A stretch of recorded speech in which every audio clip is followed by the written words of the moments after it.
This story is called The Other Gods. Atop the tallest of earth's peaks dwell the gods of the earth, and suffer no man to tell that he hath looked upon them.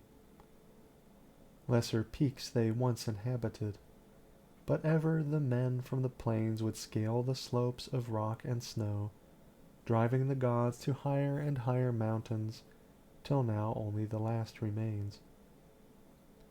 When they left their older peaks they took with them all signs of themselves, save once, it is said, when they left a carven image on the face of the mountain which they called the Granec. But now they have betaken themselves to unknown Cadath in the cold waste where no man treads, and are grown stern, having no higher peak where to flee at the coming of men. They are grown stern, and where once they are suffered men to displace them,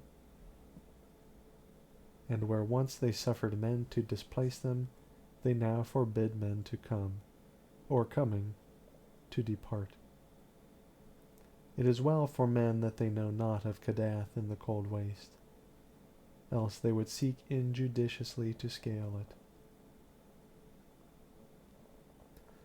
Sometimes when earth's gods are homesick, they visit in the still night the peaks where they once dwelt, and weep softly as they try to play in the olden way on remembered slopes. Men have felt the tears of the gods on white-capped Thurai, though they have thought it rain, and have heard the sighs of the gods in the plaintive dawn winds of Larion. In cloud ships the gods are wont to travel, and wise cotters have legends that keep them from certain high peaks at night when it is cloudy, for the gods are not lenient as of old. In Ulthar, which lies beyond the river Sky, once dwelt an old man avid to behold the gods of the earth, a man deeply learned in the 7 cryptical books of Hassan, and familiar with the Pnakotic manuscripts of distant and frozen Lomar. His name was Barzai the Wise, and the villagers tell of how he went up a mountain on the night of the strange eclipse. Barzai knew so much of the gods that he could tell of their comings and goings, and guessed so many of their secrets that he was deemed half a god himself. It was he who wisely advised the burgesses of Ulthar when they passed their remarkable law against the slaying of cats, who first told the young priest Atal where it is that black cats go at midnight on St. John's Eve. Barzai was learned in the lore of earth's gods, and had gained a desire to look upon their faces. He believed that his great secret knowledge of gods could shield him from their wrath, so resolved to go up to the summit of high and rocky Hatheg Kla on a night when he knew the gods would be there. Hatheg Kla is far in the stony desert beyond Hatheg, for which it is named, and rises like a rock statue in a silent temple. Around its peak the mists play always mournfully, for mists are the memories of the gods, and the gods loved Hatheg Kla when they dwelt upon it in the old days.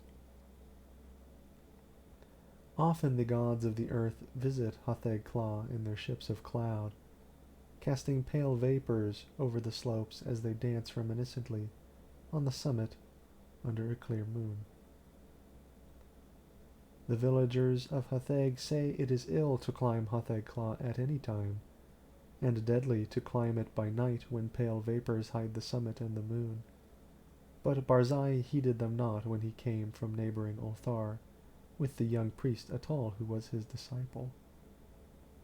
Atal was only the son of an innkeeper, and was sometimes afraid, but Barzai's father had been a landgrave who dwelt in an ancient castle, so he had no common superstition in his blood, and only laughed at the fearful cotters. Barzai and Atal went out of Hatheg into the stony desert despite the prayers of peasants, and talked of Earth's gods by their campfires at night. Many days they traveled, and from afar saw lofty Hatheg Claw, with its aureole of mournful mist. On the 13th day they reached the mountain's lonely base, and Atal spoke of his fears. But Barzai was old and learned and had no fears, so led the way boldly up the slope that no man had scaled since the time of Sansu, who was written of with fright in the moldy Panacotic manuscripts.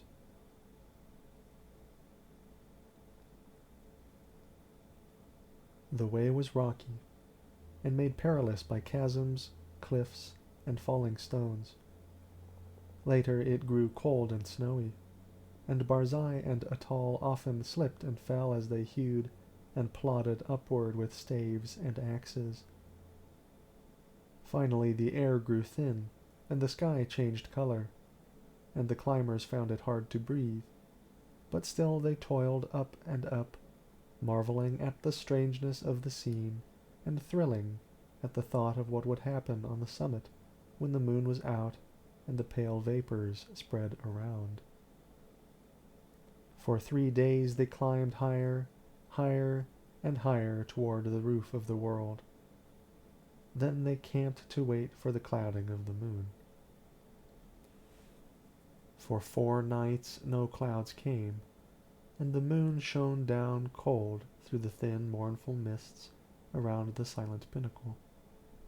Then on the 5th night, which was the night of the full moon, Barzai saw some dense clouds far to the north, and stayed up with Atal to watch them draw near. Thick and majestic they sailed, slowly and deliberately onward, ranging themselves around the high peak, high above the watchers, and hiding the moon and the summit from view. For a long hour the watchers gazed, whilst the vapors swirled and the screen of clouds grew thicker and more restless. Barzai was wise in the lore of Earth's gods, and listened hard for certain sounds, but Atal felt the chill of the vapors and the awe of the night, and feared much.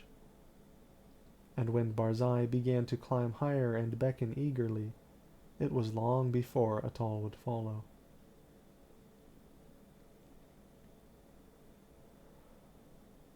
So thick were the vapors that the way was hard, and though Atal followed on at last, he could scarce see the grey shape of Barzai on the dim slope above in the clouded moonlight. Barzai forged very far ahead, and seemed, despite his age, to climb more easily than Atal, fearing not the steepness that began to grow too great for any, save a strong and dauntless man, nor pausing at wide black chasms that Atal scarce could leap. And so they went up wildly over rocks and gulfs, slipping and stumbling, and sometimes awed at the vastness and horrible silence of bleak ice pinnacles and mute granite steeps.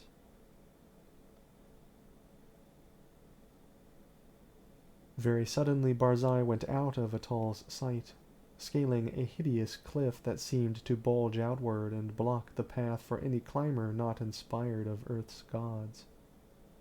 Atal was far below, and planning what he should do when he reached the place, when curiously he noticed that the light had grown strong, as if the cloudless peak and moonlit meeting place of the gods were very near. And as he scrambled on toward the bulging cliff and litten sky, he felt fears more shocking than any he had known before. Then through the high mists he heard the voice of unseen Barzai shouting wildly in delight. "I have heard the gods. I have heard Earth's gods singing in revelry on Hatheg Claw. The voice of Earth's gods are known to Barzai the prophet. The mists are thin and the moon is bright, and I shall see the gods dancing wildly on Hatheg Claw that they loved in youth." The wisdom of Barzai hath made him greater than earth's gods, and against his will their spells and barriers are as naught. Barzai will behold the gods, the proud gods, the secret gods, the gods of earth who spurn the sight of men. Atal could not hear the voices Barzai heard, but he was now close to the bulging cliff and scanning it for footholds. Then he heard Barzai's voice grow shriller and louder. The mists are very thin, and the moon casts shadows on the slope. The voices of earth's gods are high and wild, and they fear the coming of Barzai the Wise, who is greater than they. The moon's light flickers as earth's gods dance against it. I shall see the dancing forms of the gods that leap and howl in the moonlight. The light is dimmer, and the gods are afraid.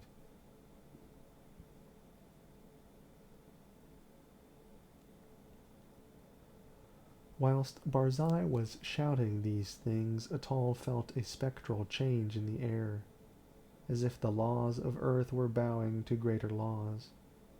For though the way was steeper than ever, the upward path was now grown fearsomely easy, and the bulging cliff proved scarce an obstacle when he reached it, and slid perilously up its convex face. The light of the moon had strangely failed, and as Atal plunged upward through the mists, he heard Barzai the Wise shrieking in the shadows. The moon is dark, and the gods dance in the night. There is terror in the sky, for upon the moon hath sunk an eclipse foretold in no books of men or of earth's gods. There is unknown magic on Hatheg-Kla, for the screams of the frightened gods have turned to laughter, and the slopes of ice shoot up endlessly into the black heavens whither I am plunging. Hey, hey! At last, in the dim light I behold the gods of earth. And now Atal, slipping dizzily up over inconceivable steeps, heard in the dark a loathsome laughing, mixed with such a cry as no man else ever heard save in the Phlegathon, the Phlegathon of unrelatable nightmares. And now Atal, slipping dizzily up over inconceivable steeps, heard in the dark a loathsome laughing, mixed with a cry such as no man else ever heard save in the Phlegathon of unrelatable nightmares, a cry wherein reverberated the horror and anguish of a haunted lifetime packed into one atrocious moment.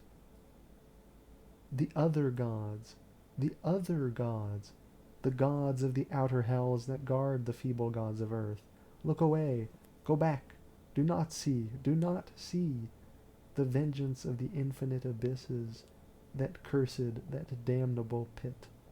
Merciful gods of earth, I am falling into the sky. And as Atal shut his eyes and stopped his ears and tried to jump downward against the frightful pull from unknown heights, there resounded on Hatheg-Kla that terrible peal of thunder which awaked the good cotters of the plains and the honest burgesses of Hatheg and Nir and Ulthar, and caused them to behold through the clouds that strange eclipse of the moon that no book ever predicted.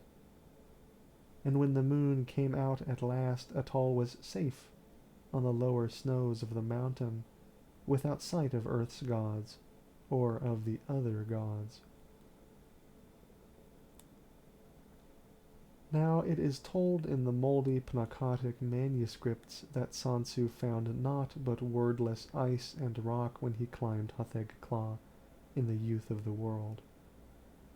Yet when the men of Ulthar and Nir and Hatheg crushed their fears and scaled that haunted steep by day in search of Barzai the Wise, they found graven in the naked stone of the summit a curious and cyclopean symbol 50 cubits wide, as if the rock had been riven by some titanic chisel. And the symbol was like to one that learned men have discerned in those frightful parts of the Panacotic manuscripts which are too ancient to read.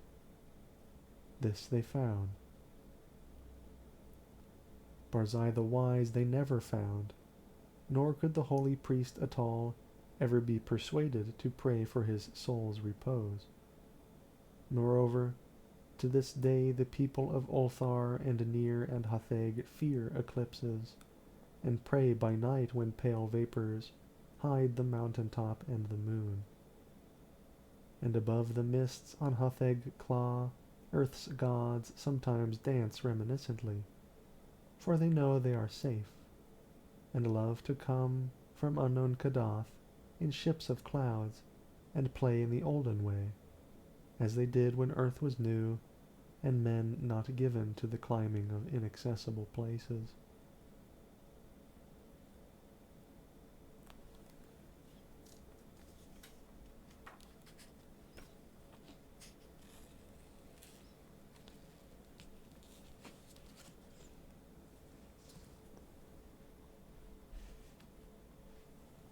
All right. I hope you enjoyed that one. I know I did. Okay.